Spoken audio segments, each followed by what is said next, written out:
On the day I turned 80, my family gave me a gift. It did not come wrapped in paper or tied with a ribbon. It was a stack of legal documents and a pen. They wanted me to sign my name, to hand over my home, my savings, everything Walter and I had built together.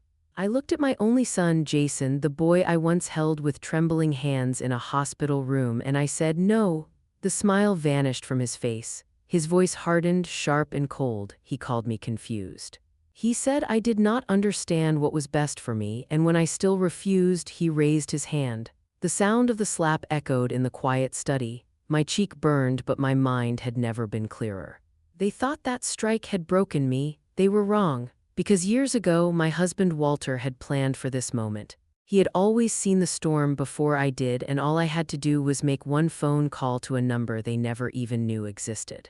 That call did not just change everything, it ended them. There is a quiet dignity to a house that has seen a lifetime of memories. My home in Savannah breathes with history, each wall carrying echoes of laughter, love, and loss. The wooden floors still creak the same way they did when Jason took his first steps. The faint scent of Walter's roses lingers in the garden, the same ones he planted for our 40th anniversary. Every inch of this place holds a piece of our story. When I decided to host my 80th birthday, I wanted something simple, family laughter, nothing more. I paid for the catering, the 3-tiered cake, even the champagne they insisted on. It was my way of feeling surrounded by love again, of filling the house with warmth after so many quiet nights alone. But that afternoon, as sunlight filtered through the lace curtains, I noticed something unsettling. Jason and his wife Sloane stood apart from the others, whispering in the corner. Their eyes didn't carry affection or gratitude. They moved through my home like surveyors, studying each piece of furniture and every wall as though planning renovations. I tried to push the feeling aside. I wanted to believe the day was still about celebration. But beneath the sound of clinking glasses and polite laughter, I could already hear the first tremor of something breaking. The moment came just after the candles were blown out. The guests clapped, the children laughed, and for a fleeting second I thought maybe I had imagined the tension. But as the applause faded, Jason stepped forward with a leather folder in his hands instead of a gift.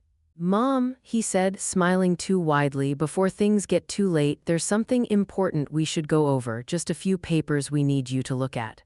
I hesitated, the chill in his tone cutting through the warmth of the room. "Jason, it's my birthday, can't this wait until tomorrow?" Sloane slid beside him, her manicured hand resting on my arm. "Laura, please don't be difficult. Jason is only trying to make things easier for you. It's for your own good." That phrase again, the one they always used when they wanted to get their way. I followed them into Walter's old study, a room filled with his books and quiet wisdom. Jason placed the folder on the desk and opened it with the confidence of someone who believed victory was guaranteed.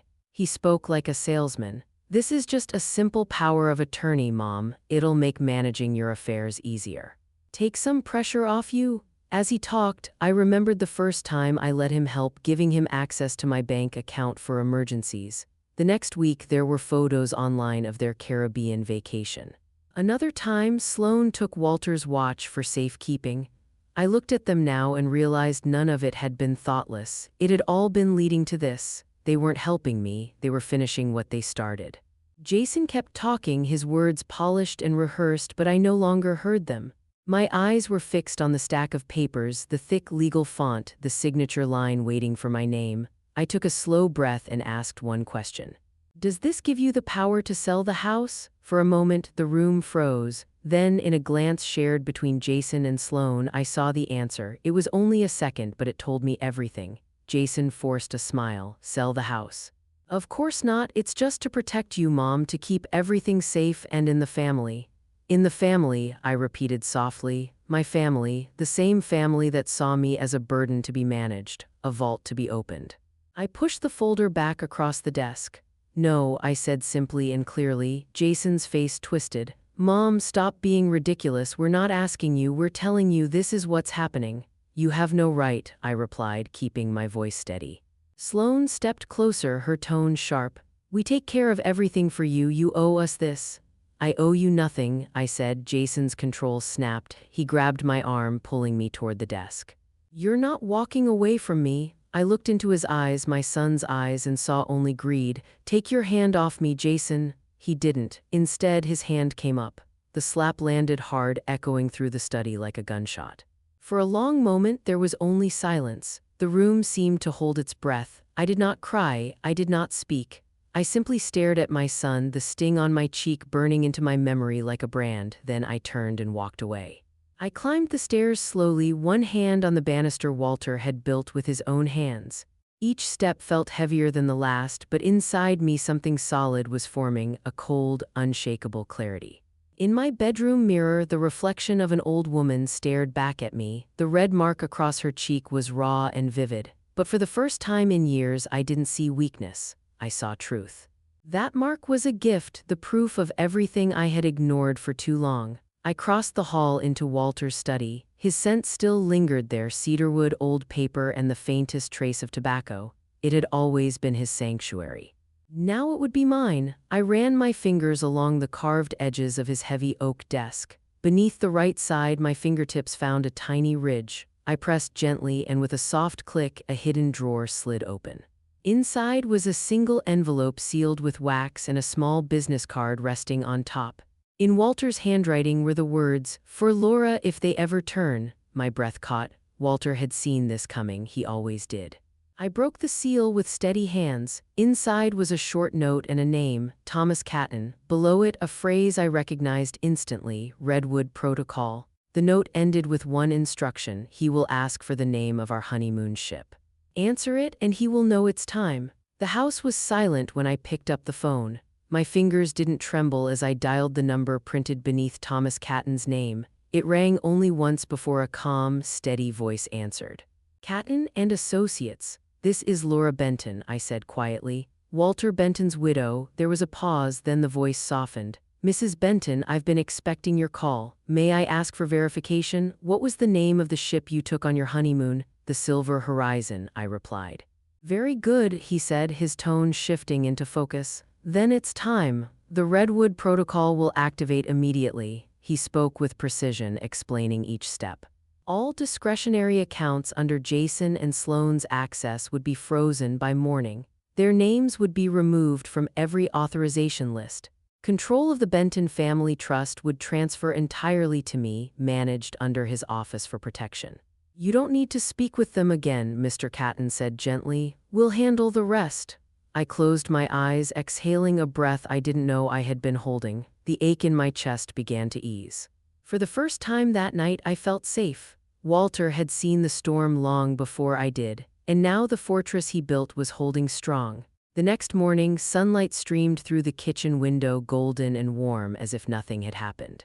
But the silence in the house was different now. It wasn't lonely, it was peaceful. I made myself a cup of tea and waited. At 9:15, the first call came. Jason's voice crackled through the line, sharp and impatient.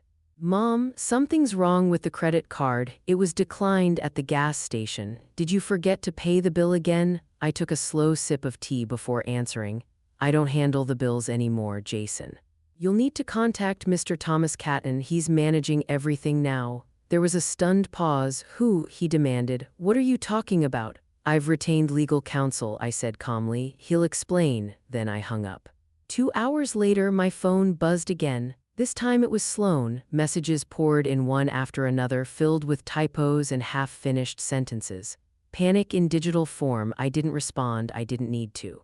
Walter's plan was working perfectly. The Redwood Protocol wasn't just protection, it was separation. The trust would continue to pay for my home, my expenses, and my life. But every account tied to Jason or Sloane was now sealed behind legal walls they could never breach. I stood by the window, watching the garden sway in the morning breeze. The war had ended, and the fortress was mine. By mid-afternoon, I heard the sound of tires screeching outside. I looked through the lace curtains and saw Jason's car parked crookedly across my front lawn. Both doors flew open. Jason and Sloane stormed toward the porch, their faces twisted with panic and fury. The pounding on my front door rattled the frame. "Mom, open this door right now," Jason shouted. "What did you do?" "The bank says everything's frozen. You can't do this to us." I walked calmly to the door but did not unlock it. Instead, I slid the security chain into place and opened it just a few inches. Through the narrow gap I could see them clearly, their anger, their fear, their disbelief. "You took everything from us," Sloane cried, her voice cracking. "We'll lose the house, we'll lose everything." I met her eyes through the small opening. "No," I said softly, "you took everything from yourselves." Jason's tone shifted, desperate now. "Mom, please, we can fix this. Just call whoever you talked to and tell them it was a mistake." "This is no longer in my hands," I replied. "You may speak with my lawyer, Mr. Catton." Before either of them could say another word, I closed the door. The chain rattled once, then silence fell heavy on the other side. 4 days later, I received a call from Mr. Catton's office. His voice was as calm as ever. "Mrs. Benton, it's time to finalize matters. I've summoned Jason and Sloane to attend as well." When I arrived, the law office felt like another world, quiet and dignified, the air filled with the faint scent of old paper and polished wood. I took a seat beside Mr. Catton at the long mahogany table. Moments later, Jason and Sloane were shown in. They looked smaller than I remembered, pale, anxious, and stripped of the arrogance they once wore like armor. Jason didn't look at the lawyer, he looked at me. "Mom, please," he said. "This has gone too far. We made a mistake, all right, we're family, we can fix this. Just tell him to stop whatever this is." I didn't answer. I had heard those words before, always after the damage was done. Mr. Catton cleared his throat. "Let me be perfectly clear," he began. "The Redwood Protocol is irrevocable. Due to the incident of September 8th and the supporting evidence, both Jason Benton and Sloane Benton are permanently removed as beneficiaries of the Benton Family Trust." Sloane scoffed. "An incident? It was just a family argument. You can't destroy our lives over that." Without a word, Mr. Catton reached into a folder and slid a single photograph across the table. It was the one I had taken in the mirror that night, the red mark on my cheek plain and undeniable. His tone never changed. "The trust defines duress clearly. This qualifies." Jason stared at the photo, his face drained of color.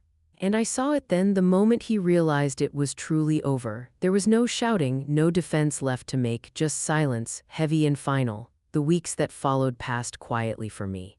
But for Jason and Sloane, everything began to crumble. I didn't have to witness it to know. The news reached me in fragments through neighbors, distant cousins, and whispered phone calls. Their car was the first to go, repossessed in the middle of the night. The house they had flaunted for years with its grand staircase and imported chandeliers went up for sale soon after. But no one wanted to buy a property so tangled in unpaid loans and rumors. They were forced to sell it far below what they owed. The whispers spread quickly in Savannah's small circles. People they had once called friends avoided them. Dinner invitations disappeared. Jason's so-called business, a network of half-truths and borrowed money, collapsed completely once the trust funds stopped feeding it. One afternoon, my old friend Ruth called. She had seen Sloane working behind the checkout counter at a gourmet market she used to shop at. Her voice was quiet when she said, "She looked right through me, Laura, like she didn't even recognize who she used to be." I thanked Ruth but said nothing more. There was nothing to celebrate, no satisfaction to savor. Their downfall wasn't my victory, it was simply the natural weight of truth pulling them back to the ground they had chosen to forget existed.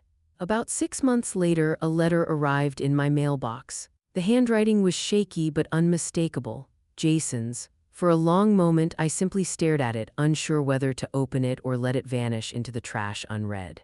But curiosity, perhaps closure won. Inside were several pages of rambling words. He wrote about how hard things had become, about the business failures, about sleepless nights and bills he couldn't pay. He blamed bad luck. Dishonest partners, even the economy, but nowhere in those lines did I find the one thing that mattered. There was no apology, not a single word about the night he raised his hand against me. He ended with a plea. "Maybe we can start over, Mom. Maybe you could help us just one last time." I folded the pages neatly, then carried them to the fireplace. As the flames caught, the paper curled, blackened, and lifted into ash. I wasn't angry. I wasn't even sad. I was simply cleaning the last trace of their chaos, letting it leave my home as smoke. A year has passed since that night, and my life feels light again. The house that once echoed with tension now hums with quiet peace. Morning sunlight pours through the windows and the air smells of roses. Walter's roses, blooming stronger than ever. I've filled the empty rooms not with regret but with life. A bright young graduate student named Claire now rents the upstairs rooms. Her laughter drifts down the hall like music. My friend Ruth visits twice a week for tea.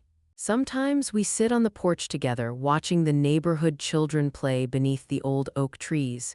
In the afternoons, I tend to the garden. I plant new flowers beside the old ones, letting their roots intertwine, new life growing from deep foundations. Soon, I'll take the trip Walter and I always planned, back to Portugal, to the town where we found those beautiful blue tiles so many years ago. I sleep soundly now, the fear is gone, in its place there is something far more powerful. Peace, quiet, complete. If my story has taught me anything, it's that strength doesn't always sound like shouting. Sometimes it's a calm voice saying one small word, no, to anyone watching who has felt pressured, silenced, or made to doubt your own mind. Please remember this. You are not powerless, age doesn't erase your rights, and love doesn't mean surrender. 3 things saved me. First, documentation, every detail, every account, every word written down. Second, preparation. Walter's planning became my protection when my courage finally met his foresight. And third, boundaries, the courage to draw a line and never step back over it. If you ever sense someone trying to control your life under the guise of helping, speak up. Seek advice, and never sign anything you don't understand. There are people and laws meant to stand beside you. Your dignity isn't a debt you owe anyone. Protect it, guard it. It is the most valuable inheritance you will ever have. My peace is my inheritance now, the legacy Walter truly meant for me to have. Not the money, not the house, but the freedom to live without fear. If you've ever had to fight for your own peace, tell me where you're watching from in the comments below. I want to know how far stories like mine can travel. And if this story touched your heart, please like, share, and subscribe.